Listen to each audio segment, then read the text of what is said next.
What you get for breakfast is something that, if we do our jobs right, you will wake up to news that you didn't know the night before. It's a conversation. It's not just me and Eamon. We want to get to know you, and we want you to get to know us. From 6, it's Breakfast with Eamon and Isabel. Monday to Thursdays on GB News. Britain's news channel. Westminster is going around in ever-decreasing circles, followed by the media. Britain is broken. How on earth did we get into this mess? But more importantly, how do we get out of it? Join me at 7 p.m, Mondays to Thursdays on Farage, here on GB News. We will have open, rational debate. We've got to work out how Britain moves forward from this. Join us here on GB News, the People's Channel. Britain is watching. When the news happens, it happens here. And really important breaking news. Breaking news this morning. On TV, radio and online, the news starts here on Britain's Newsroom. All the biggest stories and the answers that you need from across the UK and beyond. Join Britain's Newsroom from 9:30 on GB News. The People's Channel, Britain's news channel. Join me, Patrick Christie's, Monday to Friday, 3 till 6. We tackle the day's news agenda like you've never seen before. It's high tempo, high octane, the most controversial topics and the best guests. You will not be able to take your eyes and ears off it. I'm not afraid to ask the questions that you really want answered. 3 till 6 p.m, Monday to Friday on GB News, the People's Channel, Britain's news channel. People in Britain, they love free speech, but they also love fair play. I don't care if I'm speaking somebody from a trade union, from the Labour Party, somebody from the SNP. And I think the viewers like to see that actually we can challenge one another, but in a positive way. We think we ask the questions that people want to ask, and often we ask the questions that we wanted to ask in Parliament but never got the chance to ask. So join us every Saturday, 10 a.m. till noon on GB News, Britain's news channel. It's all about family, being in people's living rooms, all the interaction and getting to know who our viewers and listeners are. When I was young, my dad used to say, "Nana, stop arguing." I wanted an outlet that would enable me to give my opinion. People are going through a really hard time right now, and I know that you don't feel like you're being listened to by the establishment. I came to GB News because it's the People's Channel, and I want the audience to have their say on the events of the day. We're dynamic. We do something different. Democracy shows that the wisdom of the nation is in its people. I get to travel to find out what the story is from a personal perspective. The British people aren't fools. We know when we're not being told the full story. We've got to work out how Britain moves forward from this. It's the best country in the world. The establishment had their chance. Now we're here to represent your views. Britain's watching. Britain's watching. Britain's watching. We're proud to be GB News, The People's Channel, Britain's news channel.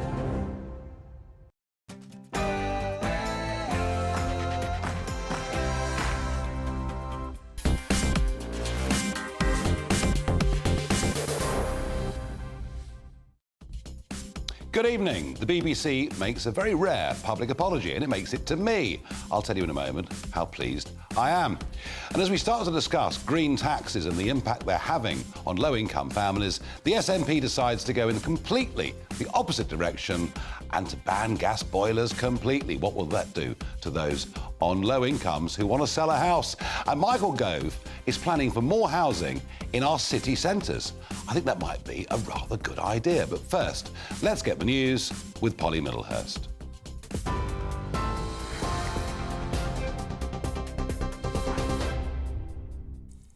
Nigel, thank you. Good evening. Well, our top story tonight is that the BBC has issued an apology to Nigel Farage over its reporting about the closure of his Coutts bank account.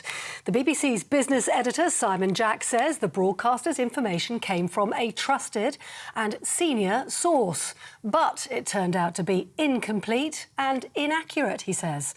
Mr Farage lodged a formal complaint about the BBC after it reported that he lacked the funds needed to open an account with Coutts. He's since welcomed the apology and says he's grateful.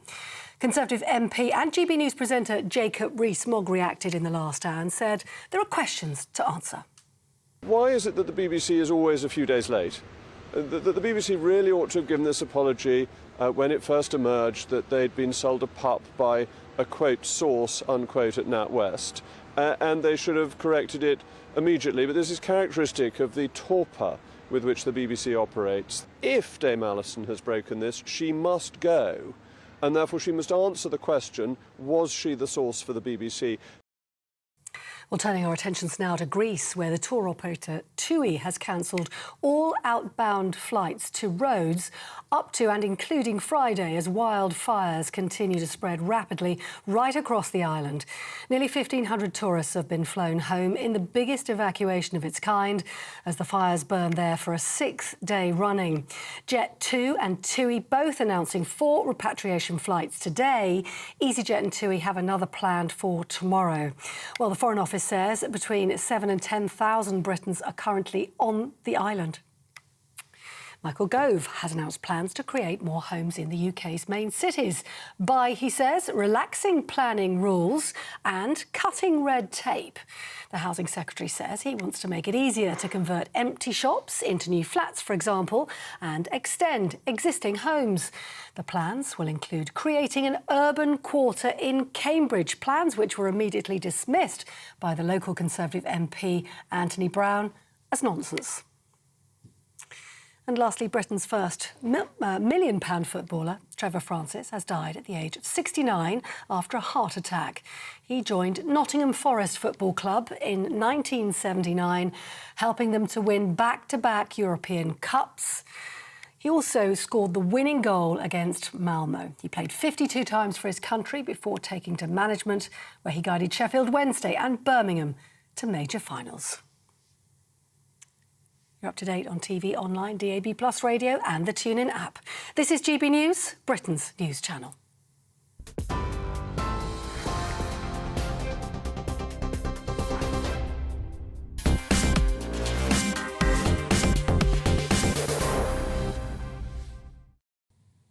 Good evening. I told the world about 3 weeks ago that Coutts had closed my business and my personal accounts and had not given any reason whatsoever. I also said that I'd struggled to open bank accounts literally anywhere else. But this began to really matter on the 4th of July when the BBC ran this headline. Now, it came from their business editor, Simon Jack. Nigel Farage bank account shut for falling below the wealth limit, which led, of course, to much hilarity among political commentators in the media. And, of course, me saying the whole thing was political was clearly some sort of crackpot conspiracy. But once I got my subject access request back from Coutts, and goodness me, I didn't really expect 36 pages of bile, vitriol, and actually quite a lot of it, frankly, just outright libelous. The only way that I could disprove the BBC story was to publish it in full. And there are many things in that report I did not want to put into the public domain, so vile were they, but I had to do it. And this all emerged last Thursday when, of course, I got a letter of apology from Dame Alison Rose, who is the CEO of the entire NatWest Group. I felt that the BBC, frankly, were being a little bit slow in correcting the story and changing the headline. And I thought the hurt the story had caused me was such that actually I really wanted an apology. Well, BBC apologies are very, very rare. They only happen once every few years. But today I got that apology, and it began with Simon Jack, the BBC's business editor. And he says, the information on which we based our reporting on Nigel Farage and his bank accounts came from a trusted and senior source. Interesting. However, the information turned out to be incomplete and inaccurate. Therefore, I would like to apologise to Mr. Farage. On top of that, I got a letter this afternoon, which I was pleased to get, and it came from Deborah Turness, the CEO of BBC News and Current Affairs. And I'm going to put the letter up on your screen now. And let's go through what is significant. Made very, very clear that it repeated that the information turned out to be inaccurate.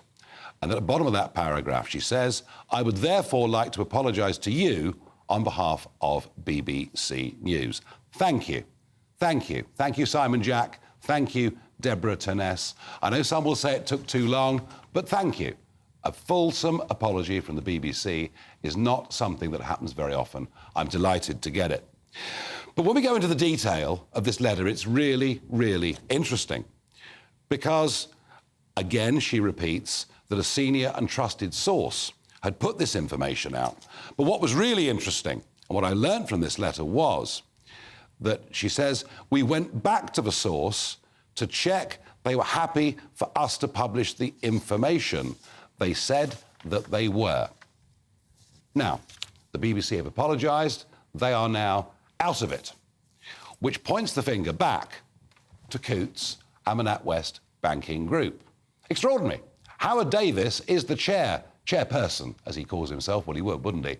He's the chairperson of the whole group, hasn't said a word. Peter Flavel is the CEO of Coutts Bank, hasn't said a word. And Dame Alison Rose sent me that letter on Thursday, that letter of apology. Well, let's call it, shall we, a half apology. And I want to get to the absolute truth of what happened here.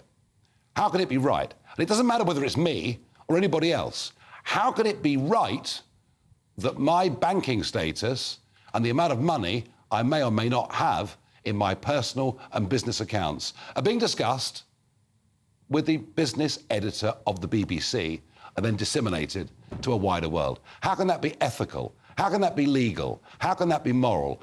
I want to find out the truth, and I'm blooming well going to find out the truth. Since I was last with you, I've now put in a subject access request to NatWest as well to see what they hold about me and whether the name Dame Alison Rose crops up there. I've also been to the Information Commissioner's office at the end of last week, and they've got real powers of investigation. We will get to the source. The trouble is, all of this will take a bit of time. In the short term, I think a bank which we own 39% of, a bank that has got between 15 and 20 million customers, I think this is an issue that matters so much. I really believe that the Treasury Select Committee should be reconvened, because what is happening to me with Coutts Bank and the NatWest Group actually is happening to thousands, possibly tens of thousands of businesses all over this country. And I have now effectively become their voice, and I'm going to stand up and fight, not just for me, but for all of them too. I also want to say thank you. I have never, ever put my head over the parapet on a political or current affairs issue and had this level of support. And it comes from across the board, because this is a non-partisan issue. Goodness me, even people in The Guardian writing things about me saying, well, we might not agree with him, but actually on this, he is right. And the huge numbers of people that have emailed me, texted me, been in touch with me, the tales of woe that I'm getting from men and women who've had their small business accounts closed down by the banks. This is a massive national scandal. And it gets even worse because they intend to start looking at your social media. Believe me, this isn't just about me. Once I'm out of the way, they want to come for you too. Thank you to Rishi Sunak for his support on this issue. Thank you. Thank you very much indeed to Andrew Griffith, the City Minister, who is calling the heads of 19 banks into Downing Street this week to say you should not close people's accounts just because of their political views. This isn't over by a long way. I think what we've really exposed here is the political takeover of corporate institutions and the way in which innocent, ordinary people are suffering. This campaign will go on, I promise you, for a very, very long time. Now, joining me is David Elstein, former Chief Executive of Channel 5 and former producer at the BBC. David, good evening. Thank you very much indeed for joining me.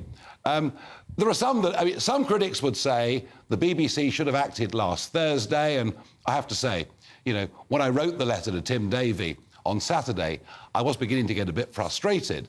But they have actually fully apologised. This is not something, is it, the BBC does very often? Well, I still don't think they've done it today.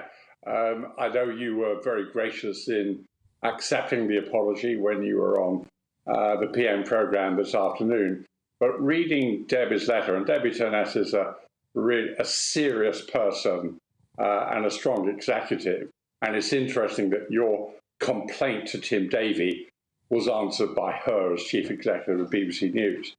But in the letter, she uses the word inaccurate 4 times. She doesn't use the word wrong. She doesn't use the word untrue. She doesn't use the word false. She doesn't use the word misleading. She simply says inaccurate and incomplete. Well, I think that level of, non-apology doesn't suffice. Now, it is quite, as you say, hard to get an apology out of the BBC. Yeah. Cliff Richard eventually got a grudging one, but only after the BBC had spent £2 million refusing to give him an apology for its invasion of his privacy. You haven't had to wait as long as he did, and you haven't had to sue them. But it's disappointing that someone even as genuine and serious as Debbie Turness cannot bring herself to say, we were wrong. Interesting. No, but she does at least give me more information about the source by confirming they went back to the source. Now, there are some, David, who would speculate that given that Simon Jack had dinner the night before with Dame Alison Rose, a conversation early that morning could have been, we had a couple of glasses of wine, didn't we, Dame Alison? Are you sure you want me to pursue this? She says yes, and Nigel Farage gets a phone call at 9 o'clock the next morning. That may be what happened, it may not be what happened, but a lot of cynics, David, are saying that by issuing the apology, even if the wording is not as precise as you think it perhaps should be, that by issuing this, what they've effectively done is to throw Dame Alison under the bus. I think that's probably true. Basically, Simon Jack is being very coy about who his senior and reliable source might be. It's, I think, inconceivable that sitting next to her at dinner at a BBC event, the Farage issue was never mentioned. I mean, it was very much in the news. And clearly, either she was the source or she must have authorized the source, because it's, for me, inconceivable that Simon Jack, who's a reputable and intelligent journalist, would take a briefing from somebody else inside the NatWest group or at Coutts without saying to them, I'm going to check this out with Dame Alison Rose.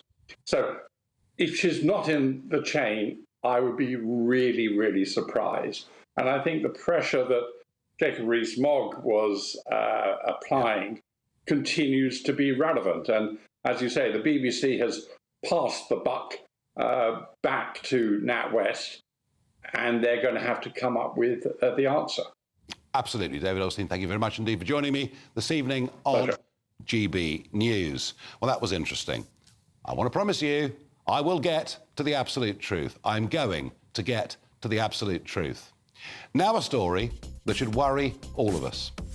This battle I'm now engaged upon is an absolutely fundamental one. It is freedom of the individual versus the authoritarian state. And who better to join me in a moment than Toby Young from the Free Speech Union.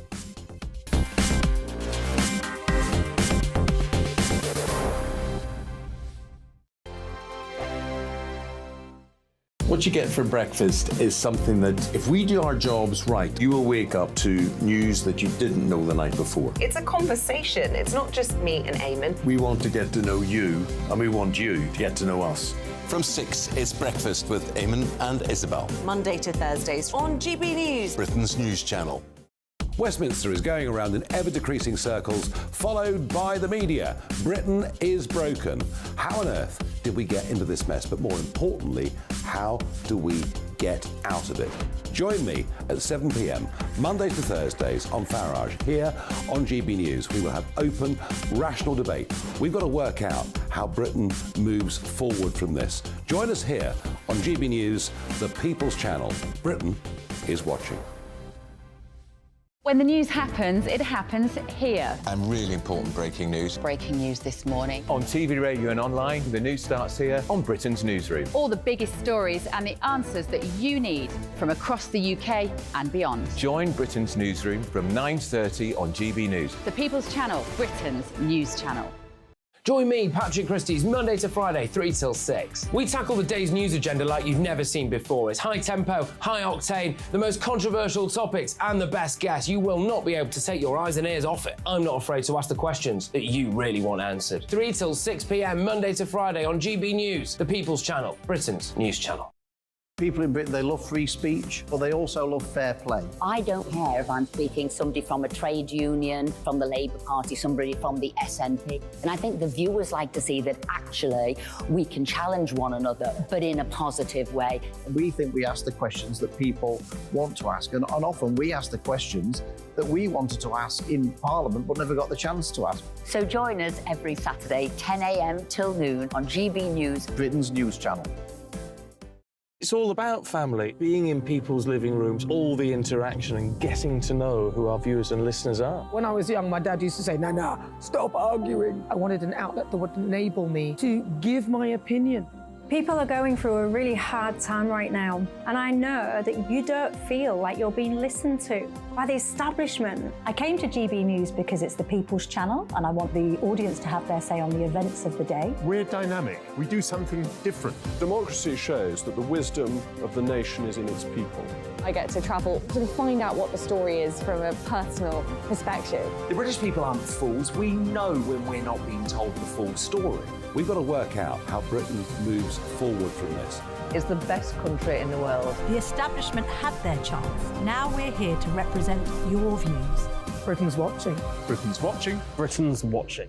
We're proud to be GB News, The People's Channel, Britain's news channel.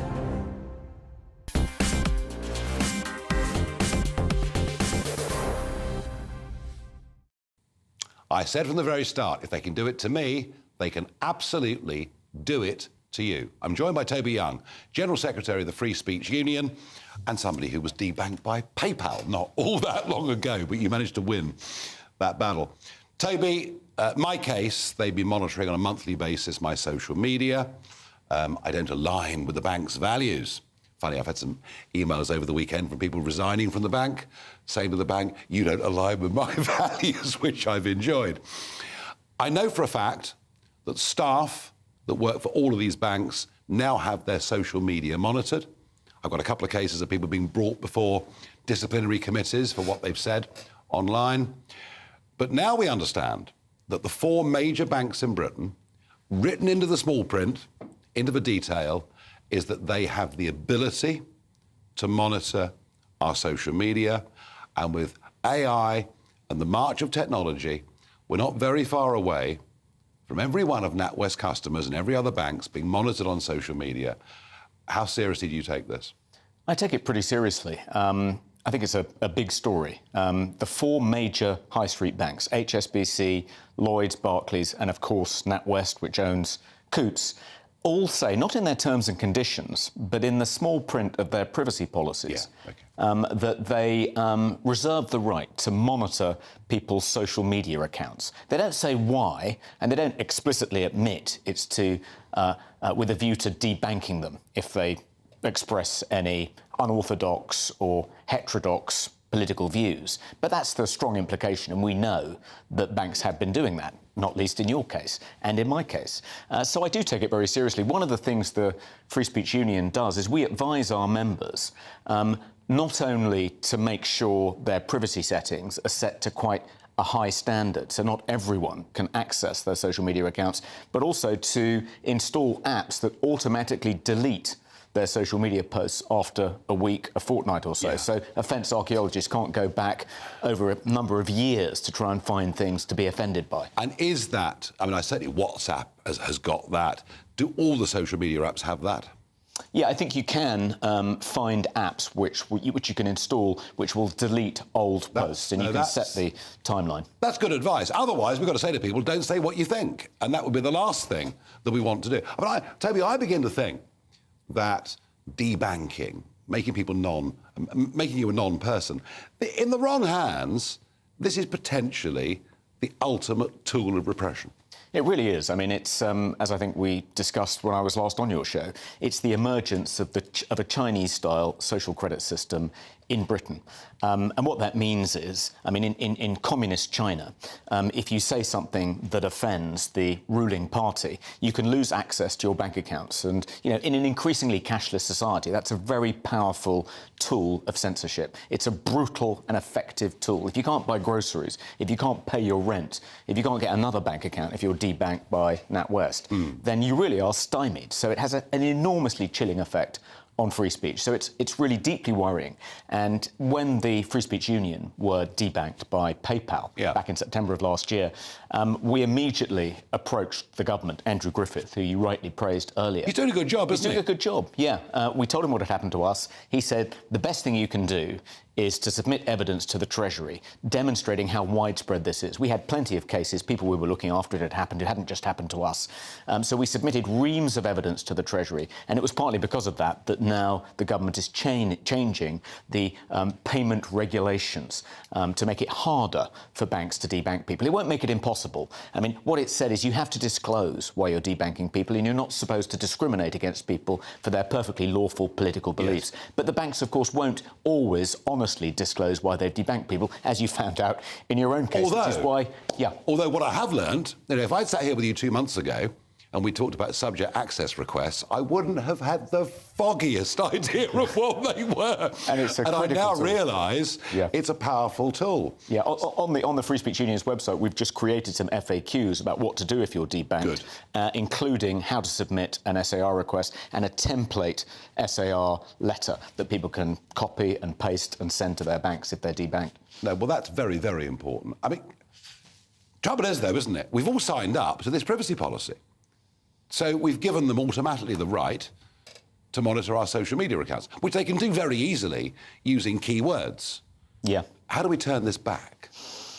I think, well, one of the reasons Coutts justified debanking you was because you supposedly posed a reputational risk to Coutts. Oh, yeah. Oh, they bank mafia gangsters and goodness knows who else. But they did say if I had lots of money, that would still be OK. That's the morality of Coutts, isn't it? It's ludicrous. And the person deciding that it would actually be better for Coutts's reputation to debank you rather than allow you to retain an account must be a half-wit, because nothing has done more damage to Coutts's reputation than the decision to debank you. No. So, we've got that's the way I think to fight back against this. Make it clear that the price these banks pay, and payment processors like PayPal, for debanking people just because they disapprove of their political views, just because they're not woke enough. We've got to make sure the price they pay for that in terms of reputational harm is far greater than any harm that might befall them because they offer payment processing services to these people. Yeah, I think that process may have begun. I wonder, a couple of people have emailed in to me. Bud Light, famously Bud Light, you know, this is the sort of great working class beer of America, and they had a transgender, Dylan Mulvaney was the name, was advertising Bud Light, and Bud Light drinker said, hey, this has all gone way too far, and sales have fallen dramatically. It's no longer the biggest selling beer in the US, and maybe there's a bit of a tide turning against some of this corporate nonsense. Could this be the Bud Light moment for British banking? It could be the Bud Light moment. You know, that's been an incredibly effective boycott campaign in the United States. It's had a devastating effect on the share price of Anheuser-Busch, the parent company. I think when PayPal tried to debank the Free Speech Union and I went to war with PayPal, including coming on your show, and then they did a reverse ferret, and then they tried to change their acceptable use policy, and that created an enormous backlash, so they then did a reverse ferret on that. At the end of that process, that 2-week process, they'd had $10 billion wiped off their share price. I'm sure that the attempt to debank you from Coutts hasn't done much for NatWest's share price. I think that's the way to fight back. Hit them where it hurts. If we can make sure that they lose money as a result of acting in this censorious way, then they'll start. Then they'll sit up and they'll stop, I think. Toby Young, keep fighting the good fight. And believe me, folks at home, this is not the end of the matter. The apology from Dame Alison, the apology from the BBC. I have not given up with this project. In fact, I've barely started with this project because this runs right through corporate Britain. There is a huge degree of political prejudice. The new liberal left are the most illiberal people in the world. It is cancel culture. And if they can control your money, well, goodness knows where this ends. And I'm going to have, over the course of the next few weeks, a lot of stories of people who've been debanked for a whole raft of reasons, including how you spend your money. Yes, they're even debanking people because of how they spend their money. The whole thing is completely and hopelessly out of control. Now, some very interesting by-election results that took place last Thursday, including Uxbridge, where the Tories hung on. The world was surprised. I'm not. I live right on the edge of Kent and Greater London. I've never seen such local public anger about ULEZ. That is why the Tories held that seat, and was now talk maybe there'll be a slight reversal of some of these green taxes which hit the poor the hardest. But in Scotland, they've decided to go the other way. More of that in just a moment. The Live Desk with me, Mark Longhurst. And me, Pip Thompson. It's here Monday to Friday on GB News. From midday, we'll bring you the news as it breaks, whenever it's happening and wherever it's happening, from across the UK and around the world. Refreshing, feisty, but with a bit of fun too. If it matters to you, we'll have it covered on TV, radio and online. Join the Live Desk on GB News, the People's Channel, Britain's news channel. So Jubes and Kerr, we tackle the issues of the day with real robust debate, both sides of the fence, battling it out with me in the middle with my forthright opinions and views. And often really interesting things happen because you start with a position and then by the end of the debate you find actually, well, I might not have thought about that one. What we need in this country is 2 new political parties. You should maybe think about doing a 2024 calendar. I'm Michelle Dewberry and I'm keeping you company right through until 7 o'clock this evening. GB News, the People's Channel, Britain's watching. Monday to Thursday, 9 p.m. till 11 p.m. Join me, Dan Wootton. I'll bring you the sharpest takes and hottest debates. Do you not believe in prison? I don't believe in prison. I'm completely stunned. I guarantee you there'll be no spin, no bias, no censorship. I actually was personally quite offended by it. And no reason to go to bed. So I guess they've always been quite woke. That's Dan Wootton tonight on TV, radio and online. Monday to Thursday from 9 p.m. till 11 p.m. on GB News. The People's Channel, Britain's news channel. In a world of dull and predictable radio and TV shows. Oh, hi. On Mark Dolan tonight, we've got big guests. We drill into the big stories of the day. The show adds up to a brilliant listening and viewing experience. Mark Dolan Tonight is the most entertaining current affairs show ever, and that's a fact. That's Mark Dolan Tonight, Friday, Saturday and Sunday from 9. Only on GB News, Britain's news channel. Like all families, we have arguments every now and then, but actually we agree on what the mission of GB News is, and that's the most fundamentally important thing. GB News provides the kind of platform that lets all voices be heard. We don't hold back. We're free to say what we really think. Just because some people who live in a tiny little Westminster bubble think that their particular story is important, that's not the most important story for me. And often they will be difficult stories, stories that you won't find on the establishment media. Because what people think in the north of England may be very different to what they're thinking in the home counties. We're going to carry on telling the world what life is really like for households up and down the UK. We love to be in your car, in your kitchen as you're having your breakfast. Whatever you're doing, you are part of the show. If it matters to you, it matters to us. Britain's watching. Britain's watching. Britain's watching. We're proud to be GB News, the People's Channel, Britain's news channel.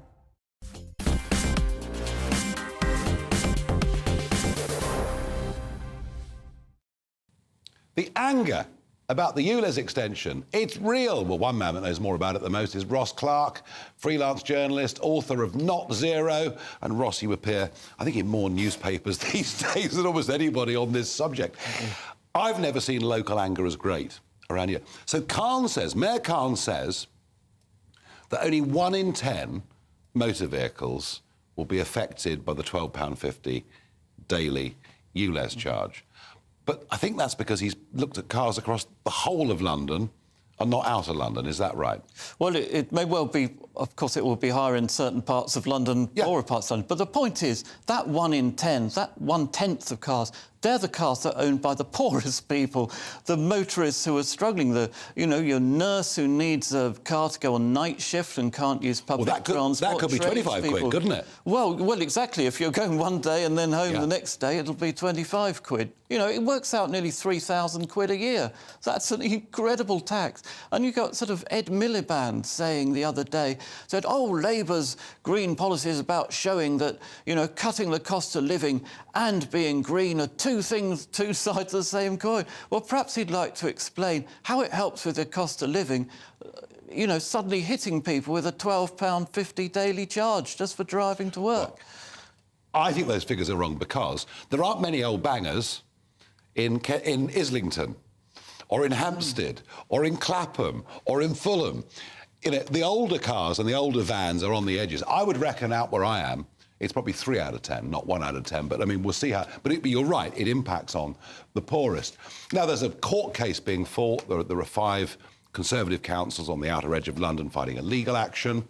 The impact of this by-election, there are a handful of Labour seats on the edge of Greater London, but there are 3 or 4 Conservative seats that Labour would like to win on the edge of Greater London. Do you think there's a chance that Starmer might challenge Khan over this policy? Well, he already has asked him to think again. Khan's sort of standing firm, isn't it? But, the penny is beginning to drop now in Labour and also in the Conservatives that you are not going to sell green policies to the public if they're going to whack them with massive bills. And, all these political parties, they rely on these polls which ask people, do you think we should fight climate change, get net zero? And people say in general terms, yes. But when the costs become obvious, people change their mind. And when you ask them specifically, are you prepared to pay more tax for this? Are you prepared to give up your foreign holidays and things? You get a very, very different answer. Yeah, vote blue, go green. That was the great David Cameron slogan. In Boris's years, all of this accelerated and it's affecting house building with nitrates, etc. It does appear to be there is something of a change going on.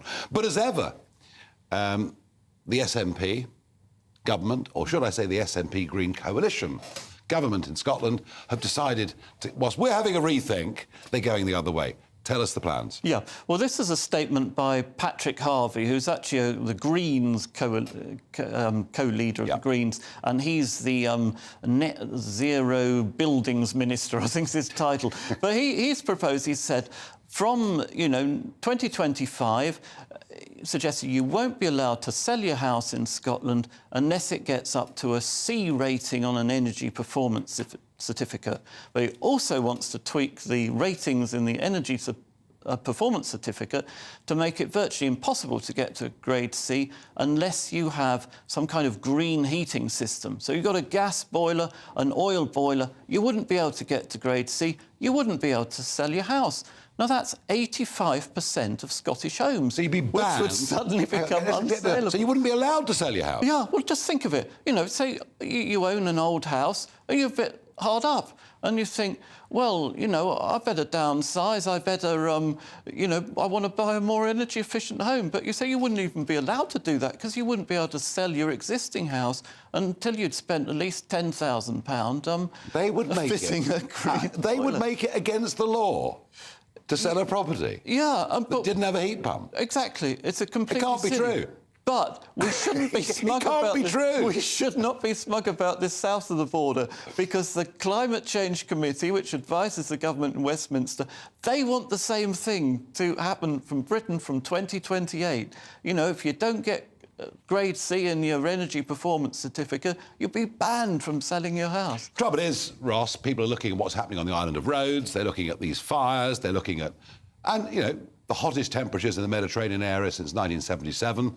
And certainly on the BBC and Sky, hot weather is equated directly with climate change, isn't it? Mm. Well, global temperatures are rising and there are more hot extremes around the world. There are fewer cold extremes around the world. On forest fires, actually, globally, the amount of acreage of land that's being burnt in wildfires is declining. It's declined about 25% this century. That's from NASA satellite data. So, I mean, you know, that's partly because of, you know, we've got better at fighting. It's partly fighting fires. It's partly changes in land use and so on. But it does demonstrate that, you know, there's more to forest fires than just climate change. And people going around saying the Earth is on fire. Well, actually, there's less of the Earth on fire now than there was 20 years ago. But temperatures are rising. Global temperatures are rising, more hot extremes. That causes problems. Obviously, heat kills people, but cold kills even more. And do you believe, Ross, there is a link between increased CO2 and temperatures rising? Yes. I think that it's almost...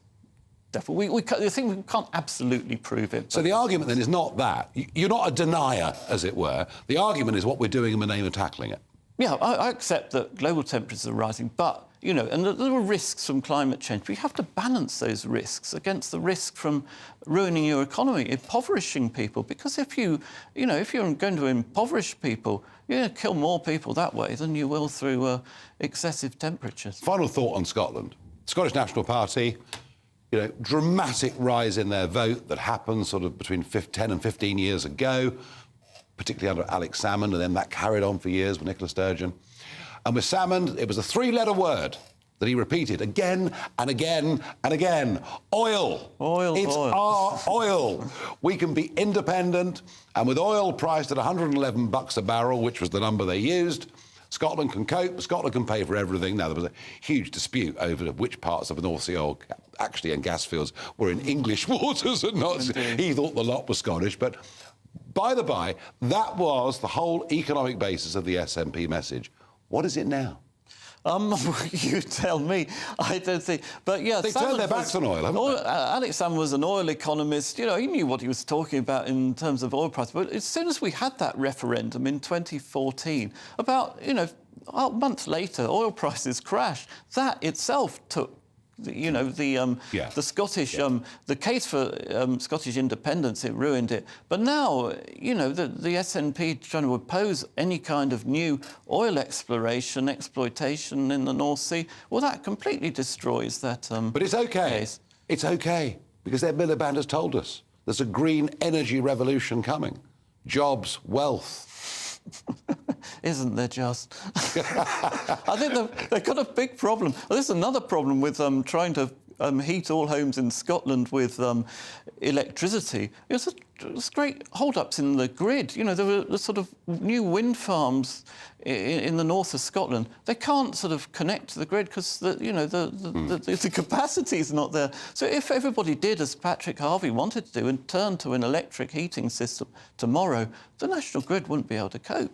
Interesting. Ross Clark, as ever, fascinating. And folks who regularly watch this show will know we present all sides of this argument. We do so on a regular basis. But I have to say, this particular proposal, north of the border today, seems absolutely insane. Now, amidst it all, there's always some good news out there, isn't there? And you remember what we were told when we left the European Union. The whole thing would be a complete and utter catastrophe.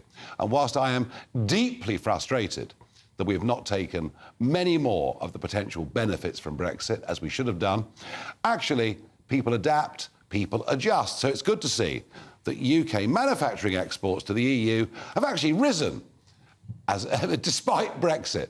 Everything's despite Brexit, but they've risen despite Brexit. They've gone up by a couple of percent over the course of the last year. And however good or bad governments are, people are still out there doing their best. It's just that when governments help them, they manage to do those jobs even better. Now, housing is becoming one of the absolutely key political issues. The government say they're going to build 300,000 new homes every year. But that's meeting some big practical, green and political opposition out round the country. Michael Gove thinks he might just have an answer. And for once, I think Michael Gove might just be right. All of that in just a moment.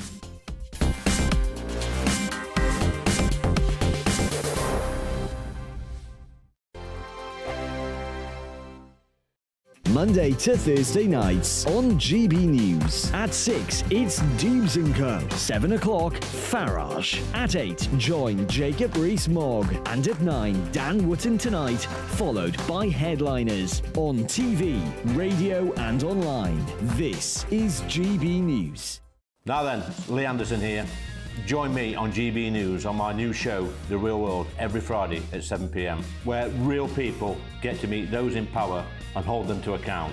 Every week, we'll be hearing your views from up and down the country in the real world. Join me at 7 on GB News, Britain's news channel. Join me, Camilla Tominey, on Sunday mornings from 9:30, taking the politicians to task and breaking out of SW1 to see how their decisions are affecting you across the UK. Bursting the Westminster bubble every Sunday morning, only on GB News, the People's Channel. Britain's watching. Join us every night on GB News at 11 p.m. for Headliners, which is 3 top comedians going through the next day's news stories, which is exactly what you need, because when the establishment has gone crazy, you need some craziness to make sense of it. So join us 11 p.m. every night on GB News, the People's Channel, Britain's news channel. I'm Andrew Doyle. Join me at 7 o'clock every Sunday night for Free Speech Nation, the show where I tackle the week's biggest stories in politics and current affairs with the help of my 2 comedian panellists and a variety of special guests. Free Speech Nation, Sunday nights from 7 on GB News, the People's Channel, Britain's news channel. Every Sunday from 11, join Michael Portillo. There will be topical discussion, looking at the week before and the week to come. So kick back and relax at 11 a.m. on Sundays on GB News with me, Michael Portillo. GB News, the People's Channel, Britain's news channel. I joined GB News because I was sick and tired of not hearing my views being represented, not just mine, but so many people that I knew and spoke to. I just couldn't get my voice out there. I couldn't say anything. I couldn't do anything. Whatever the narrative was, I kind of had to follow it. GB News is there to provide a voice for those who have been ignored by the establishment media. We think different things, we've got a different style. GB News is here to be optimistic and positive about the future. It's real kind of dynamic and flowing, with the audience very much at the heart of it, like a big family. Here at GB News, we talk about the things that matter to you. Hearing the voices from right across our towns and cities, especially our towns. All sides of the argument represented with a heavy dose of opinion. We're on a mission here to make a difference. And the GB News family really is here for you, and whatever time of day you can watch or listen. Britain's watching. Britain's watching. We're proud to be GB News, The People's Channel, Britain's news channel.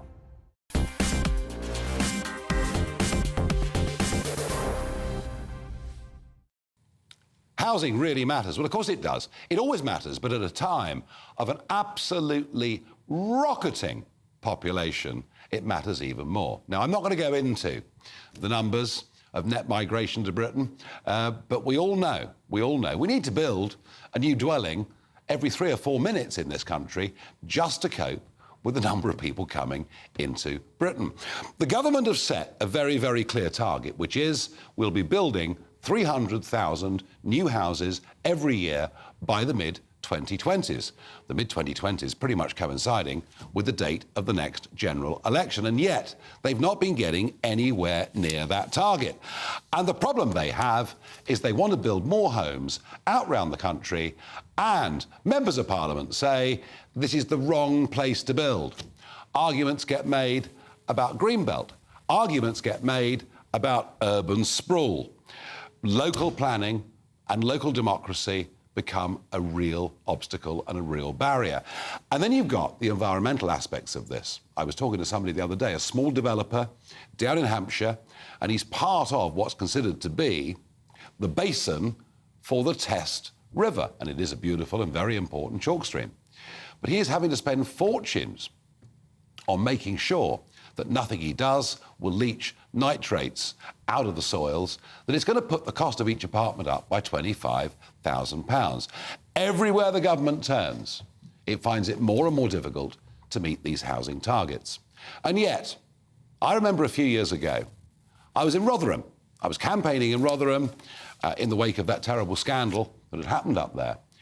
And I remember thinking, well, just a few miles down the road is Meadow Hall, the first really big out-of-town shopping mall in the United Kingdom.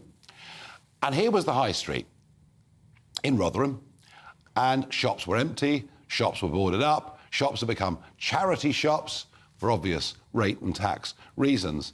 And I looked at these, I looked at the flats above them, and it seemed that no one was living there either.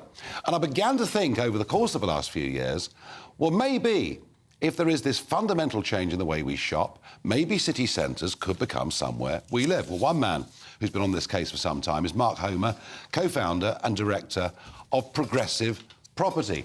It is difficult to build on fields, isn't it? It certainly is difficult because you need a planning application. And I'm quite excited today because it sounds like we may be getting some new permitted development rights to enable us to take disused, underused commercial buildings, so maybe retail, that could be office, that could be potentially warehouses, and convert those into a residential use. Now, this is not new. George Osborne, 2013, introduced these rights originally. And I think I was the first person in Peterborough to put an application in to take an office building and convert it into 23 apartments. But it got more and more difficult over the years. More councils got involved.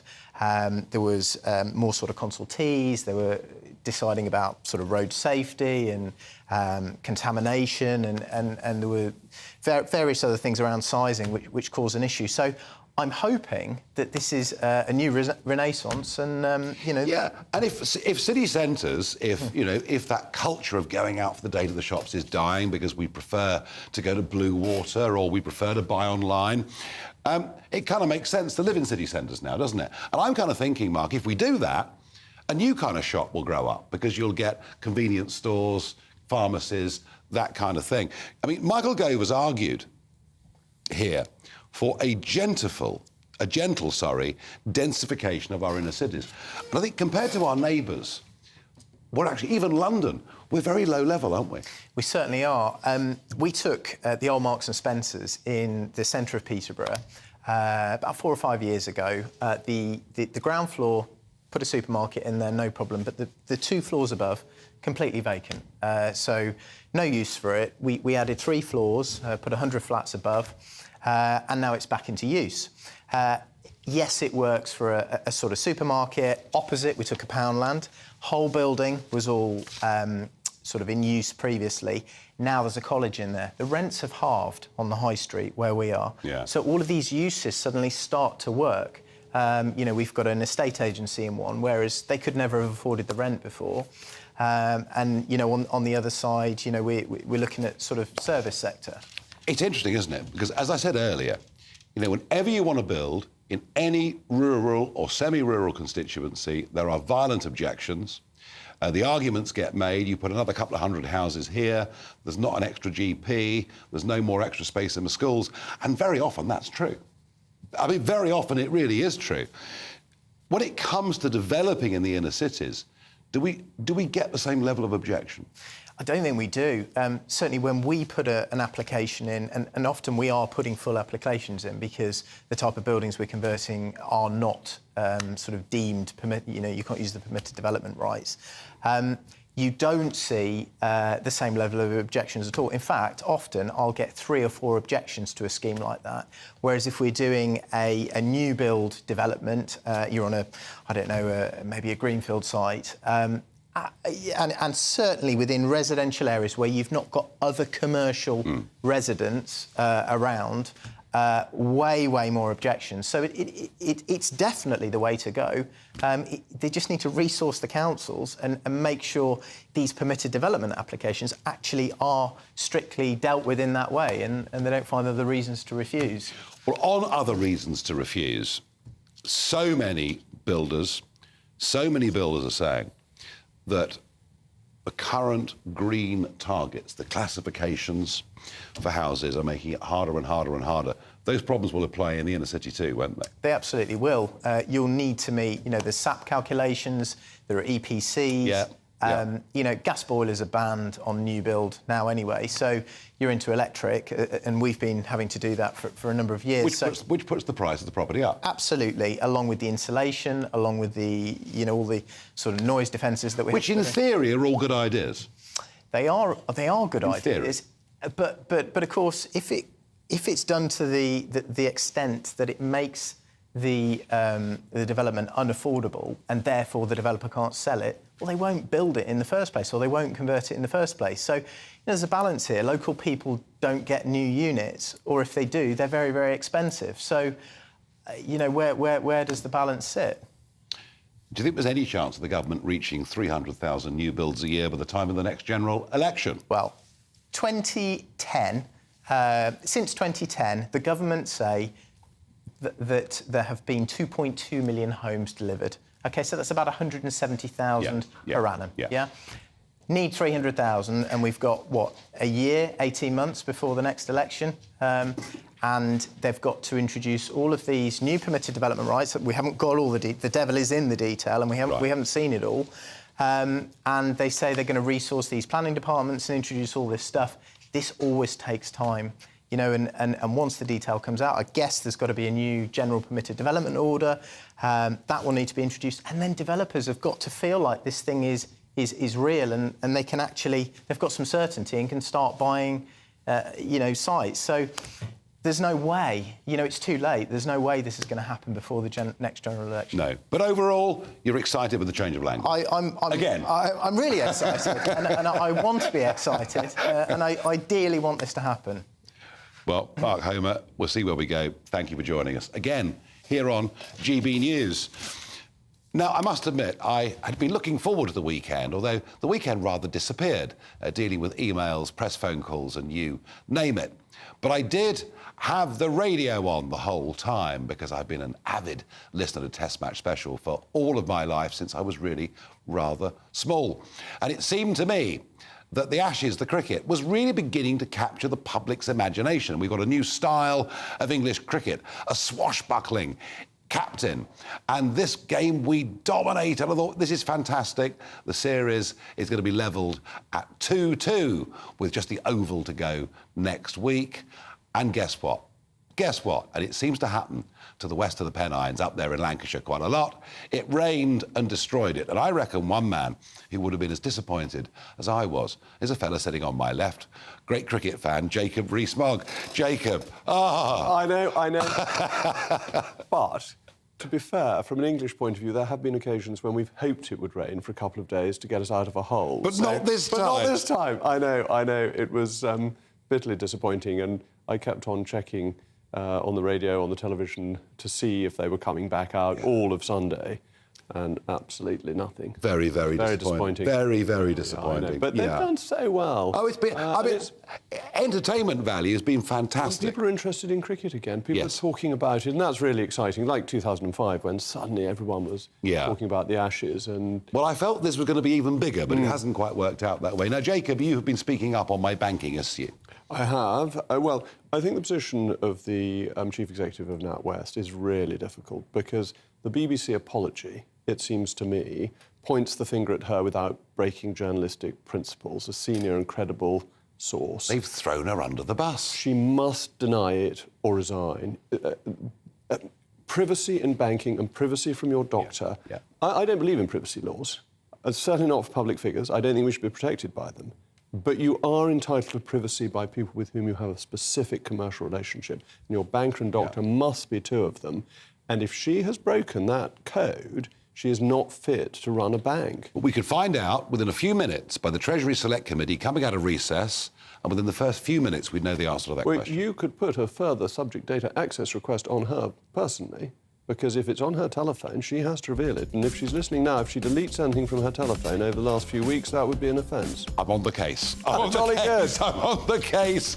But before Jacob's show, well, it's a bit late now, but let's see what the weather's got to say. The temperature's rising. Boxed Solar, proud sponsors of weather on GB News.